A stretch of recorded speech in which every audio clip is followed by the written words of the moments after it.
Well, we got what we were hoping for in game two, a pitcher's duel. And in the end, the Dodgers even up the World Series at a game apiece with Yamamoto getting the better of Gausman and the Blue Jays. MLB game night, every game, every night, postseason edition. Lindsay and I are underway. When that final out is made, you know it's time for a Locked On MLB game night. All the post-game reactions to every game across the league, every single night, with insights only the hosts at Locked On can provide. Prepare to experience game day reactions like never before. Only on Locked On MLB Game Night. Your team every day.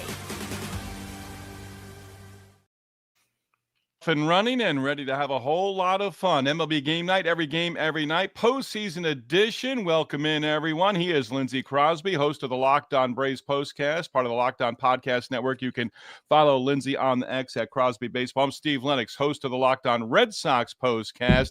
You can follow me on the X at Lenox on Baseball. MLB Game Night presented by FanDuel. Right now, new customers can bet just $5. And if your first $5 bets, you're going to receive $300 in bonus bets to use across the FanDuel app. Download the FanDuel app today. Lindsay, this World Series, going back to Los Angeles now for the next three, even at a game apiece. Boy, can we predict a baseball game. Easy to do when you've got Yamamoto and Gausman on the mound, but the Dodgers win game two at Rogers Center Saturday night. Went final just a short time ago. 5-1 the final. 1-1 ball game until it wasn't. Two solo home runs by Mr. Will Smith, helping the other part of the battery for the Dodgers, Yamamoto. And then later in that seventh inning, a home run by Gausman. Dodgers had two more runs in the eighth inning, win it 5-1. But the storyline here, Yoshinobu Yamamoto, second straight complete game effort in the postseason, his third win of the postseason, goes the distance in the victory. And one of the big things for Dave Roberts, did not have to call upon that bullpen at all. Yamamoto finished what he started. Your bullpen can't blow a lead if you never give the bullpen the ball.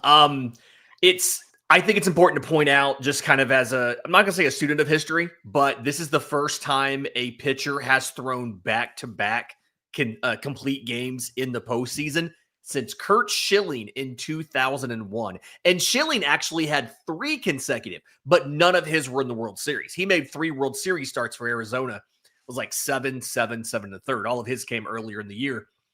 The thing for Yamamoto, which just really, I think one, he looked like he could have thrown 2 or 3 more innings. It was very much a throwback performance from the perspective of if this game had gone 10 or 11 or 12, they wouldn't have used him for three more innings, but it looked like he had enough in the tank. He only threw 105 pitches, and you really saw Toronto's approach. I'm not going to say fall apart because they kept the approach. He just did a really good job of executing. He elicited 56 swings against Yamamoto. Out of the zone, Toronto swung almost half the time. It was like a 42% swing rate outside of the zone. And the whole thing we talked about with Blake Snell was they weren't chasing out of the zone. They were making him throw strikes, and then they were hitting them. It didn't matter if they were throwing strikes or if Yamamoto was throwing something that would drop below the zone, that splitter, the curveball, whatever. They just really kind of struggled to hit it. He finished with 17 whiffs. He strikes out the side in the eighth inning, gets Vladdy, Kirk, and Dalton Varsho 1, 2, 3 in the ninth inning, retired 20 in a row to finish up. Ooh. One of the big at-bats. Sorry, go ahead. That's a Dodgers record, by the way, in the postseason. The previous record was Carl Erskine in the 1952 World Series, Game 5, with 19. Shout out Sarah Langs for that stat. Okay. But in the first inning, Springer, hard double. Goes to third on a base hit by Nathan Lucas. The big out in that inning, I mean, Vladdy Jr. is up there and ready to go. He strikes him out for the first out of the inning. Got him on a curveball, and then gets the next 2 hitters, strikes out Varsho looking. But I thought Vladdy Jr. right there in that situation, that's your moment. And Yamamoto got the next 3 hitters after he had first and third and nobody out. And Yamamoto had to work for it, but this is kind of the sequencing, right? A lot of that at bat was splitters, right? He actually gets behind 0-2, splitter out of the zone, fastball out of the zone, and he uses the splitters to get back in the at bat. There's a whiff, there's 3 foul balls, and then he comes into the zone with the curveball, and Vlad's just way ahead of it. And that's like Will Smith's been really good about knowing when to not overexpose a pitch for a Dodgers pitcher. And that's a great example of the splitter's a weapon. It got him back into the at-bat, but the curveball finished it up. We'll get into Kevin Gausman more in our second segment when we talk about the Blue Jays and, failing to go up 2 games in the series and winning both at home. Now the next 3 in Los Angeles, but they've sort of got their, we'll talk about them getting their backs to the wall. But as we're talking about the Dodgers here, Pete Fox, Locked On Dodgers postcast host, joins us right now here in segment number 1.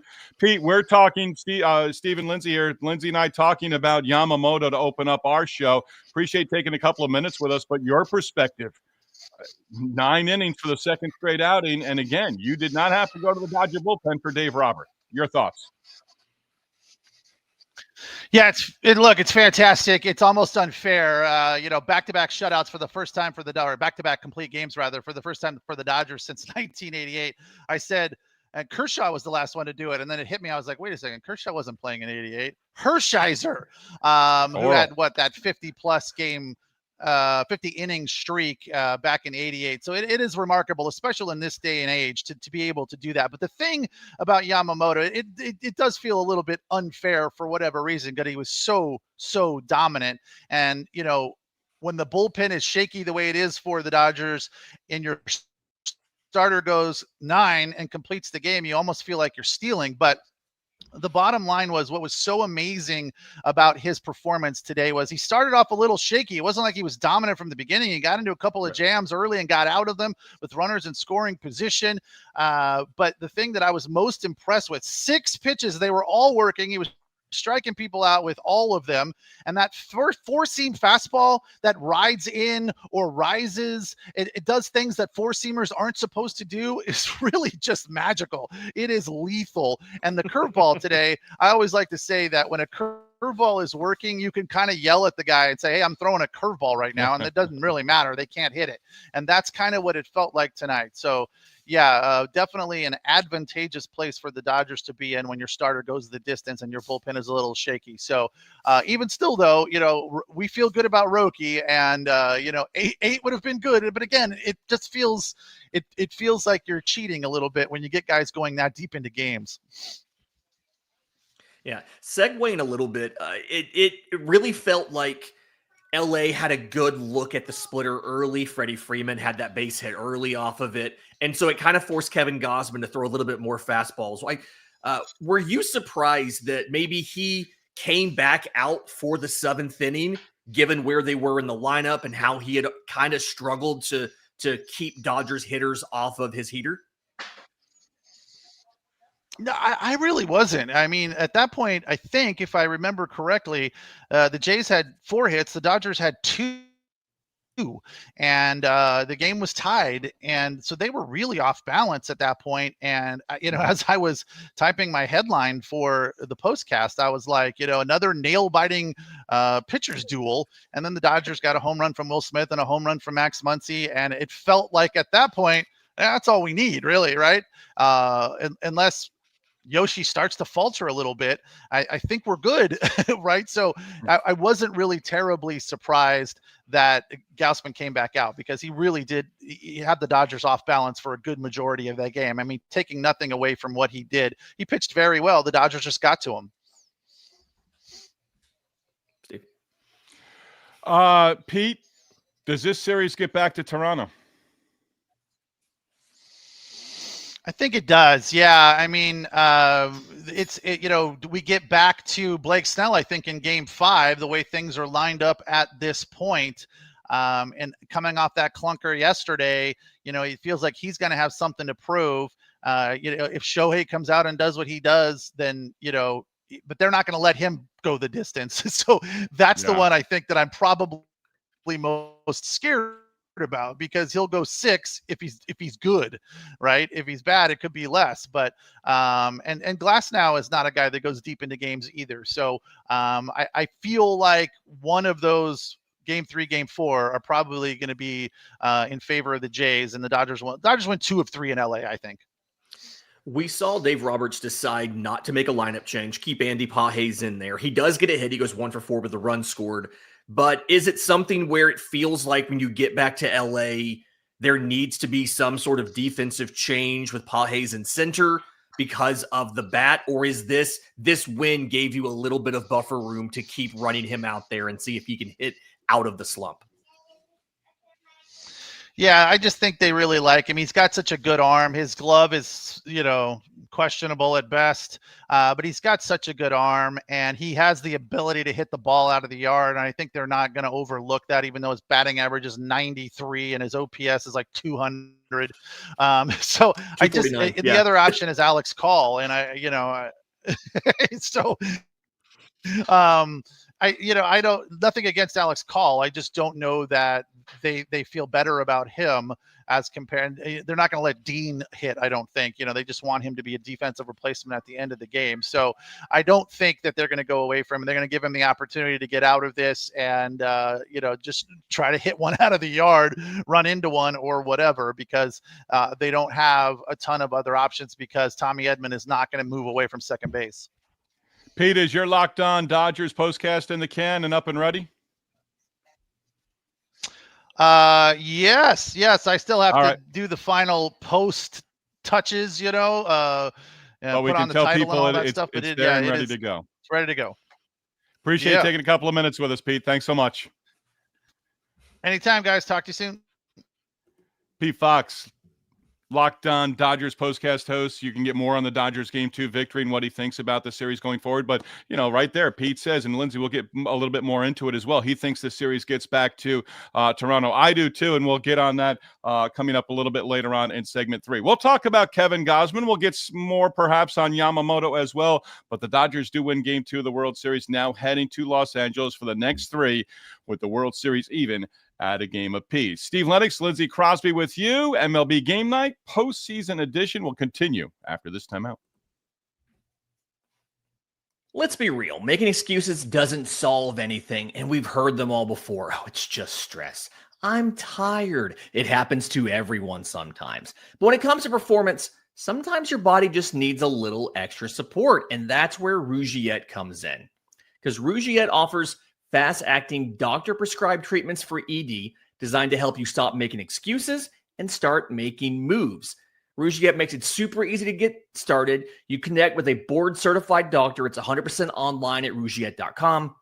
There's no awkward waiting rooms. There's no in-person appointments. If you get prescribed, your treatment ships discreetly straight to your door, and the process is fast, simple, and private. All handled by real doctors, because it's about confidence and getting back to the moments that matter. So visit Rougiette.com/LockedOnMLB to get 15% off your first order. That's Rougiette, RUGIET.com/LockedOnMLB. And don't forget to use our code LockedOnMLB so they know we sent you. Rougiette, stop making excuses and start making moves. All right, Lindsay, World Series even, a game apiece. The Blue Jays win Game 1, could not win Game 2 to go to Los Angeles, up 2-0. This game tied 1-1 going to the top of the 7th inning. Kevin Gausman retires Freddie Freeman on the first pitch that he sees. At that point, he's retired 17 in a row. One swing of the bat by Will Smith. It's 2-1.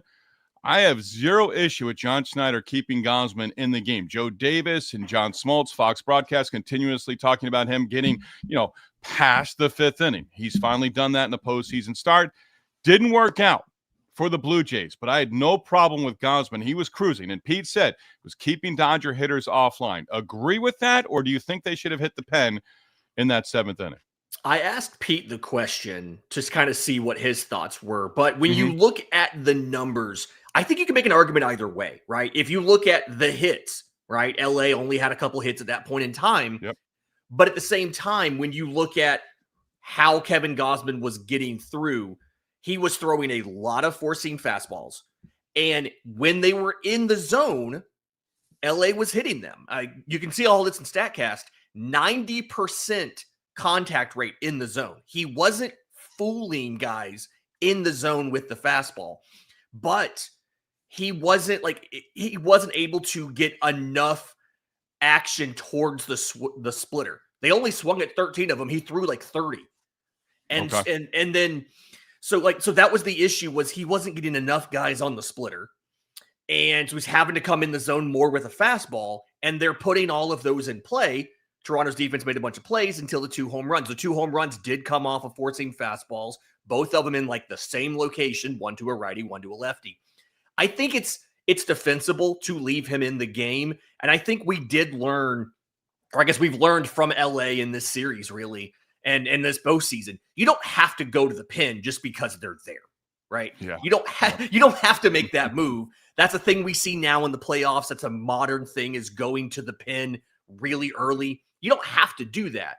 I do think the best move was to leave Kevin Gausman in there, but I will point out, I think both of us said yesterday, it feels like the first pitcher to make a mistake is going to be the losing pitcher in this game, and Kevin Gausman made 2 of them in the 7th inning.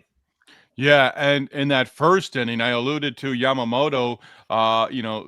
Blue Jays sort of left him off the hook. He got 2 strikeouts, struck out Vladdy, struck out Varsho to end that inning and leave 2 runners on base. But in that top of the inning, Gausman had retired the first 2. Mm-hmm. Smith ends up with 3 RBIs, knocked in the first run. Freddie Freeman, 1 RBI in the entire postseason, that on a solo home run, 2-out double, and he couldn't put him away, to your points that you were making right there. And then Smith came through, got him the early 1-0 lead. That run, it's 1-1. And even if Vladdy gets a sac fly there, their only run of the game against Yamamoto, productive out with the sacrifice fly a couple innings later. And on that Freddie hit, that was an 8-pitch at bat. Yeah. And that was probably the 4th different swing you saw Freddie put out at a pitch below the zone. He fouled off a couple splitters down there, and it kind of got to the point where he saw enough of them where he was able to get that last splitter that was below the zone down the right field line. He didn't hit it incredibly hard. It was like 80-something miles an hour. But the point was, I really do think that kind of messed with Kevin Gausman just a little bit. Like, hey, I executed the game plan, right? Yeah, I threw some 4-seamers up. He fouled both of them off in that at bat. I went down with the splitter. He fouled them off until he got one he liked, and he put a double on me. And I that's one of the reasons why this Dodgers team is so tough. And we don't really talk about this a lot, but in that first inning, having to go through Shohei and Betts and Freeman, and if you stumble with any of them, that has a way to get to a pitcher mentally, and kind of it has the potential to mess them up down the road. And I feel like that probably caused Gausman to be a little less reliant on the splitter than he ideally would be in this whole entire outing. Smoltz on Fox made a great point on Yamamoto's fastball over the plate. I think it was Barger who took a called strike 3, but the strike's in that at bat. And I thought one pitch was off the plate to the left-handed batter, but it was a called strike. He took a called strike 3. And Smoltz talked about Yamamoto's fastball when it's down in the zone. A hitter's thinking, okay, it's going to end up getting to the plate below my knee, below the strike zone, and his fastball, when it's down, sort of stays on that same plane, and he can fool hitters, especially if you're not familiar with him and you haven't seen him a lot. I think one of the big differences when you look at Kevin Gausman versus Yamamoto with the fastball splitter thing is Gausman's spread between the two is the conventional changeup spread of like 10 miles an hour, where Yamamoto's throw 92 with the splitter, 96, 97 with the fastball. And so to Smoltz's point, a fastball down in the zone versus a splitter down in the zone, they look alike a lot longer than Gausman's do, because Gausman's has such a more pronounced velocity difference. And I think you really saw that today, where Yamamoto was able to go down. That was the only fastball that Barger saw. That's the second inning at bat. It's the only fastball Barger saw in the entire at bat was the final one. He thought it would be a splitter down, like a couple others had been, and he took it. So that's kind of the difference there, and that's the little advantage that Yamamoto has over Gausman, is just the better base of velocity for everything he does. Good pitching most of the time beats good hitting. With Yamamoto dominating over 9 innings, giving up just the 1 run, does this have an effect, a negative effect on the Blue Jays hitters going forward over the next couple of games? And you've got Glass now going in game three. We'll get more into the pitching matchup coming up in segment number 2. But does this perhaps propel them into some sort of collective funk here going forward with what they saw from Yamamoto? I don't think it will, simply because, and Pete alluded to this, Glasnow's not going to go 9 innings. Ohtani's not going to go 9 innings, right? And so the game plan here, like the game plan against Yamamoto is you have to beat Yamamoto. You have to get to him. The game plan for everybody else is you just have to survive them and get into the pen. So I don't necessarily think that, I think the bigger cascade effect is going to be if they get to another Yamamoto start in this series. Okay, now we have to go out there and figure out how to be successful against a guy who carved us up for a complete game. I think that's the bigger thing. But games 3 and 4, they're going to feel good that hey, all we have to do is just survive this dude, get to the pen, and we have a chance to win even if we're behind because we did it in game 1. And these 2 pitchers that we saw in game 2 Saturday night in Toronto lined up regular rest to pitch actually with a day extra. Yes. Sunday, Monday, Tuesday, Wednesday, Thursday. Yeah. Thursday would be the travel day. So they both have an extra day, pitch game 6 back in Toronto. We're going to discuss if we think this series gets back to Toronto. We already heard from Pete Cox, Locked On Dodgers postcast host. He thinks it does get back. We didn't ask him who was going to win the World Series, but he did. He's on record saying this series does end up going back for at least a game 6 next Friday in Toronto. We'll discuss that, and we'll look ahead to games 3 and 4 and even into 5. And yes, I'm going to tell you about yelling at the TV for a second time Saturday night. And I think Lindsay knows where I'm going. It's MLB game night. Every sport is virtually back in season, and so FanDuel has a ton of offers you don't want to miss because of it. Right now, new customers can bet just $5 and get $300 in bonus bets if you win. That's right. You just pick a bet, put down $5, and if it hits, you'll unlock $300 in bonus bets to use across the app. And what's super cool is the Sports Equinox is coming up on Monday. 4 sports, 1 day. Baseball, basketball, football, hockey, all on the same day. Make sure you go to FanDuel.com or the FanDuel app to check out all of the fantastic offers for the 2025 Sports Equinox. So if you're ready to go, if you're ready to give all of this a shot, visit FanDuel.com to download the FanDuel app today and get started.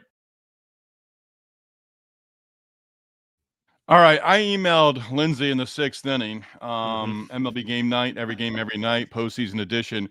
Can you, and maybe not in our full 3rd segment here, we've got a little time, but the MasterCard promotion I love.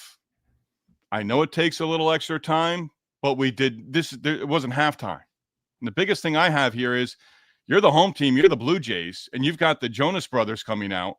Why aren't you doing this in the bottom, going to the bottom half of an inning? There's no way in the world, and it didn't hurt Kevin Gausman in the 6th inning, but there's no way in the world I'm giving him any extra time in the dugout. 3rd out was recorded, get back out on the mound. Yeah, what do we see there?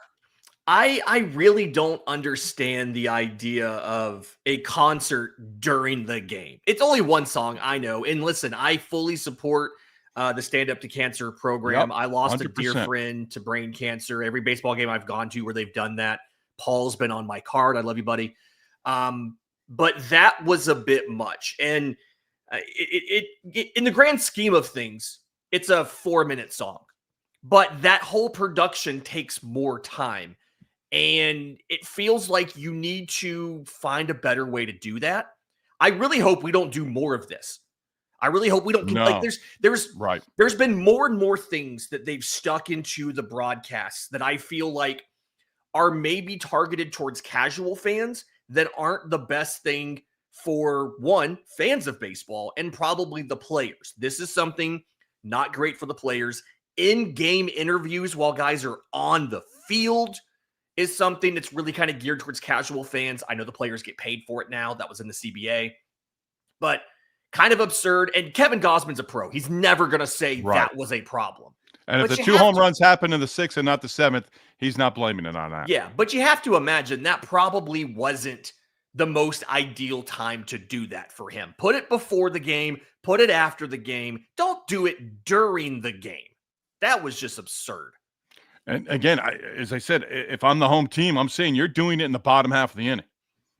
When we're coming to the plate, it's not going to and their affect guy. us. Yeah, don't mess us their up guy. with this. Yeah. In the minor leagues, managers, I saw it all the time when I was in minor league baseball. The manager and the GM would talk every once in a while, and there was a give and take of like, hey, your longer promotion, mid-game, mid-inning promotions, make them be when we're coming to the plate. Make their guy wait. So, I do agree with you, though, to put a bow on it of, just don't let this be the first of what's going to be many. The MasterCard promotion, Stand Up to Cancer, is outstanding. Like you said, your buddy Paul, correct? Paul, yes.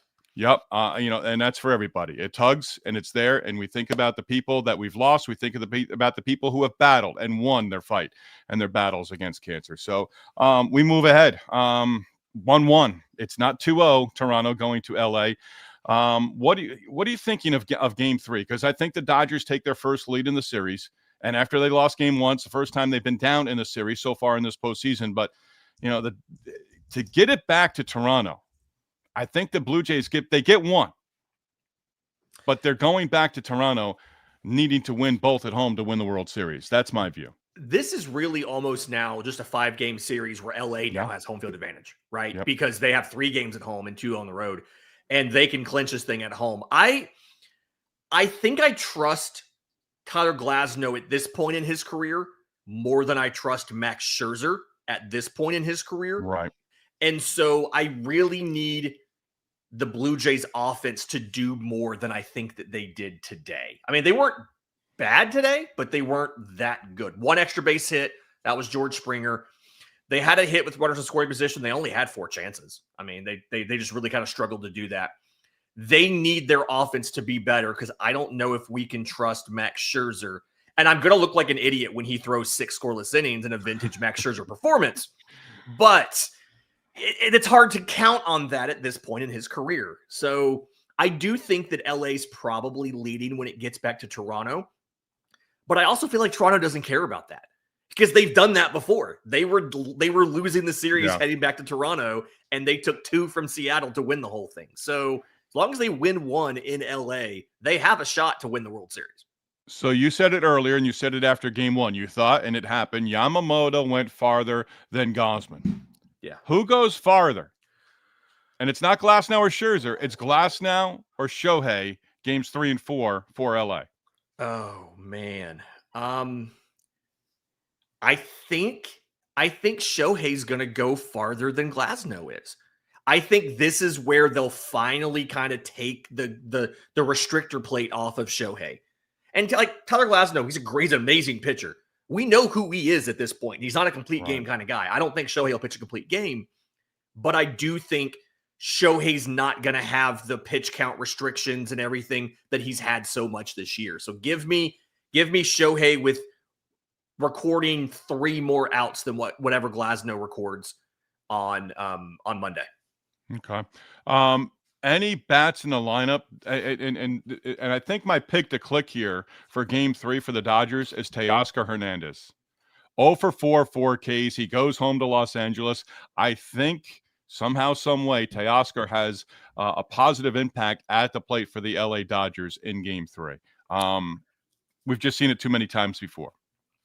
Teoscar's a good pick, and I feel like he does. I haven't checked this. This is just off of vibes. I feel like he does better in that ballpark.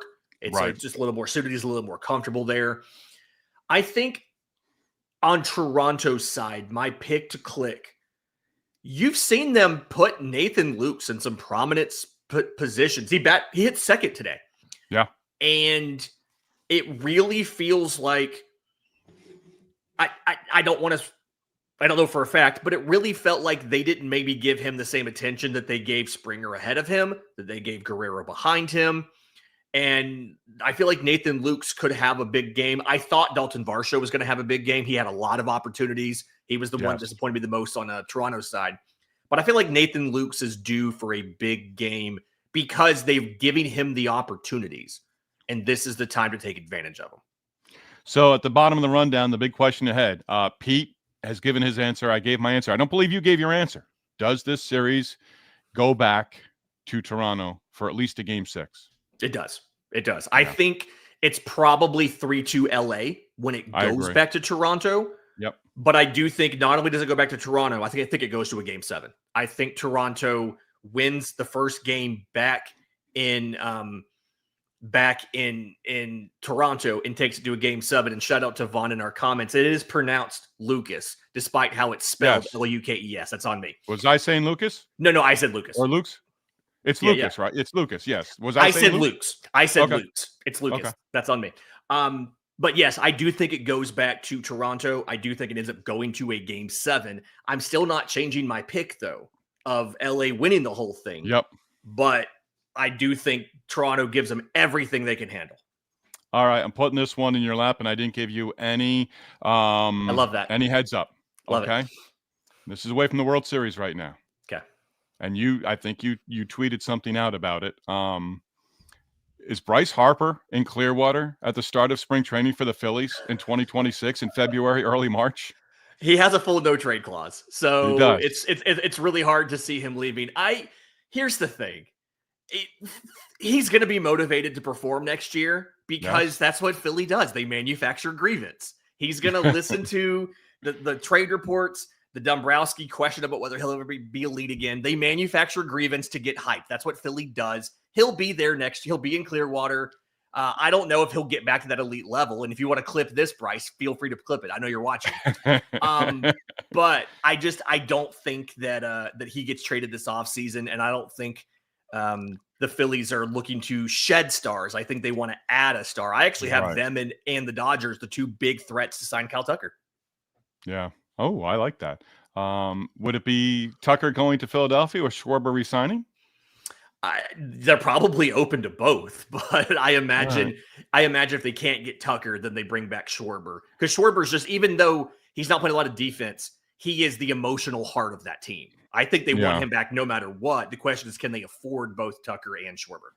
I think you get Dombrowski, Harper face-to-face in a room. Maybe it's on a diamond somewhere. And it's like, what can we do to help you out, Bryce? And it's just like, you know what I need. Just 2 more years on, and 2 more years of an extension, and we're good to go.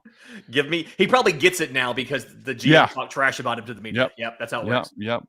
Hey, that's a wrap for MLB Game Night Postseason Edition. JD Heffron, John Frisch have you for games 3, 4, and 5. Hey, we're going to be back here with you next Thursday, and then we're going to be back with you for game number 6, Lindsay and I, next Friday, and for game 7. You heard Lindsay say it just a few moments ago, game 7 next week with MLB Game Night. We always appreciate you being on board with us. Keep us a secret. Tell your friends all about us as we continue to build our audience right through game 7. A week from tonight. How about that? With the World Series wrapping up with game 7, we're saying it right now. Dodgers, Blue Jays, that'll cap a wonderful postseason. For Lindsay Crosby, I'm Steve Lenox. As always, we appreciate your support and thank you for being on board with us with MLB Game Night, every game, every night.